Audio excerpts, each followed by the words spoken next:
Oh, it's a bad day to be Davey. If you guys are ready for a video that's going to make you smile, I'm about to walk you through the downfall that is even further exacerbated of Davey Hogg, the gun control activist turned Democrat turncoat socialist supporter. He's being ousted in a weaponized fashion from the Washington Post. You know, that place where democracy dies in darkness? Yeah, they were just weaponized by the Democrats to completely destroy him and his group, the leaders we deserve. They are leaving nothing left standing, and they are salting the earth in the wake. If you are ready for this, make sure you hit that like button, subscribe to the channel, turn the notification bell on, because guys, we are not going to succumb to the YouTube algorithm pressures of unsubscribing people unscrupulously in the night, so make sure you are not a part of that victim class. All right, let's get it. Guys, Politics 101. If you're the new kid on the block in the DNC, you don't go in and say, I'm going to spend $20 million to unseat all you mother effers.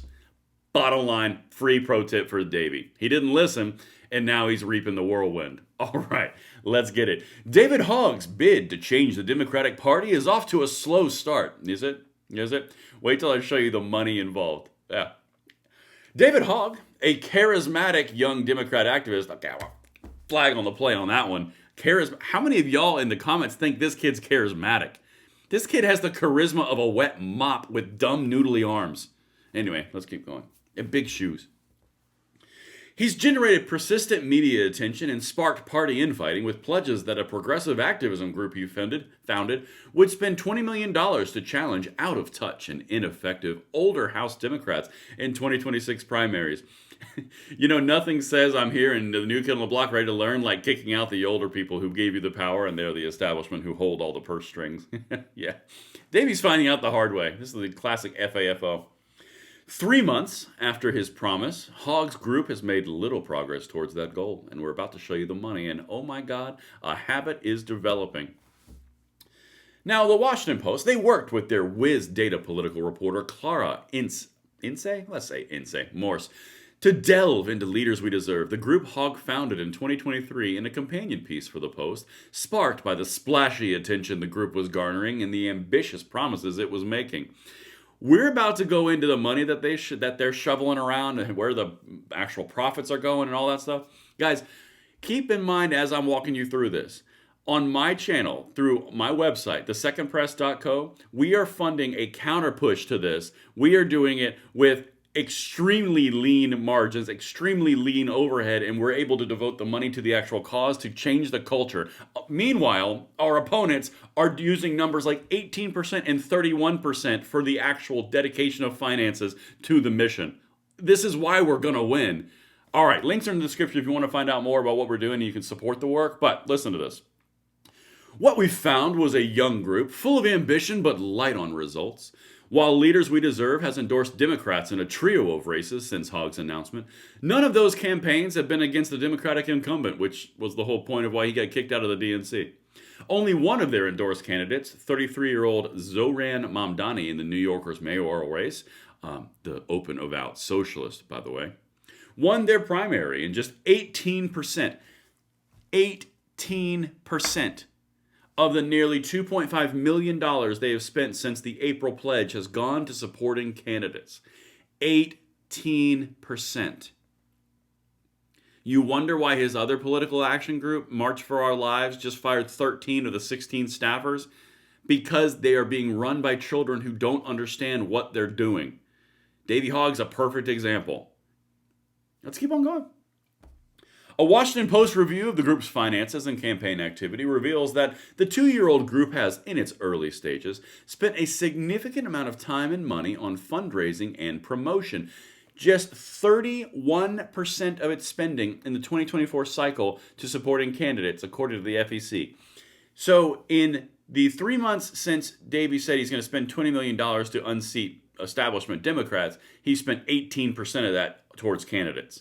And then, in 2024, with Trump and the presidential, he spent 31% of his spending. Something tells me this might be a teensy-weensy smidge of a grift. The kid does not deliver any results. He bashes every single person in the Democrat Party. He undermined the DNC. He is an agent of chaos, and no one likes him, and he has dumb shoes. That's right. While that is comparably similar structured groups, according to our review, Democratic critics worry that Leaders We Deserve spending record points to a deeper problem. Such groups tap a limited fundraising pool, risk damaging the party's candidates, and require significant money to raise money. This is why we are going to win through the second press that I mentioned earlier. The problem that they have in this model is you have to have $1 million to invest in fundraising and getting the vote out and getting the word out in order to make 1.1 million. So you have a very small return on your capital. On the second press, we're funded by members. We're funded by you guys. You fund the videos, you fund the shorts, you fund the multiple channels, the podcasts, the written work we do with AmmoLand, with goodness gracious, Substack. You're funding all the cutting edge research that we're doing. It's directly from you guys to us. So whatever we can actually do is funded by the amount of growth that we have to support the mission at hand. Again, link in the description. We don't have to spend $1 million of your dollars to get 11 or 1.1 back. We aren't extremely heavy in a stupid way because we're building this in an efficient build, basically wide structure with big wide support on the way up. This guy's not doing that. It's a perfect case in point. Such groups tap a limited fundraising pool, which means it's a very small demographic they're chasing. They risk damaging the party's candidates through all of their weaponization of the primary process, which is what Davey has done. And again, $1 million in and maybe 1.1 back in, if even positive. That's why we're winning. That's why we're destroying them on the efficiency level. Let's keep going.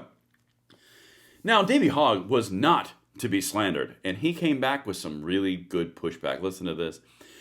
Quote, "This doesn't encapsulate all the work we do to support the candidates we back," adding that the group is investing in expanding its donor base to yield much larger returns in the future. So you're spending money to appeal to more people of the youth generation that don't have jobs and don't have expendable income because that's your shtick, and you're hoping that you get a return on the back end? That's the whole point. It goes right back to what we talked about up here. They require significant money to raise money. That's the whole point. Our thing is grassroots. It's me to you, and I'm accountable directly to you. These guys are like, well, give me your millions of dollars, and I might make a profit, and we're going to maybe do 18% of our actual money towards candidates, and then in the presidential, 31%. Guys, it's a game. That's why we're going to destroy these people, because our model's better. Our goal is not to simply throw money at candidates and hope they win, said Hogg, who argues his group offers more to candidates than just money. Okay. So that's what, by the way, that's what you say when you don't have anything. Spends considerably on recruitment and helps candidates throughout their campaigns. On top of that, we're making major investments into our grassroots donor network and capacity ahead of the election year. Wow. Major investments to your grassroots donor network. Meanwhile, the Washington Post is being weaponized to destroy you from the very same party that you're trying to take over. Good luck, Davey.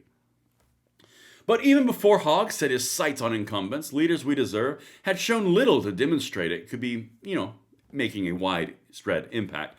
Since its inception in June 2023, this is where they just go salting the earth. The group has raised more than $15 million and spent around $3.7 million on outside campaign communications or direct contributions to political action committees, campaigns, or parties, representing about 25% of its total expenditures, according to our analysis. So in the life of its entirety, 25% of the money donated of $15 million is actually used towards the candidates of which they promised to deliver. 25%. Guys, I cannot express to you the amount of damage and destruction we would unleash from on high on the gun controllers and the leftists supporting gun control with $15 million. I guarantee you that would be dedicated to destroying them from orbit, and we would, because I don't do anything half-assed. All right, let's keep on going. The group spent roughly $10 million on a range of other operating expenses, including $2.4 million on digital ads, many of which appear to be aimed at fundraising through Hogg's growing profile. Oh, back to Davey. This is a quote from the Democrats in here. Again, they're just nuking him. He clearly, not the mission, is front and center, and much of this money seems to be going towards self-promotion, said New York State Senator James Skoufis, a 37-year-old Democrat who ran for the DNC chair this year. It's not what we need right now as a Democratic Party.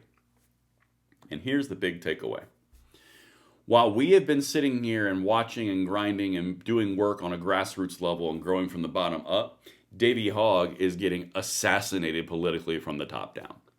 He will not be long for this earth because no one's going to give money to something associated with Davey Hogg, and no one's going to give money to something that has a very small return rate and is having to build its grassroots donor network base in order to raise more money. This is not going to be beneficial. They're not going to go ahead and challenge $20 million worth of all of these Democrat incumbents because they're going to politically off him. He's made too many enemies. He has not delivered any results, and he's a bit of a dick. And I don't understand why the Washington Post would dare say a charismatic young man. He's not in both of those descriptors. Anyway, that's what I've got for you guys to wrap up this Friday. Let me know what you think in the comments below, and I'll see you on the next one. I'm Braden. See you later.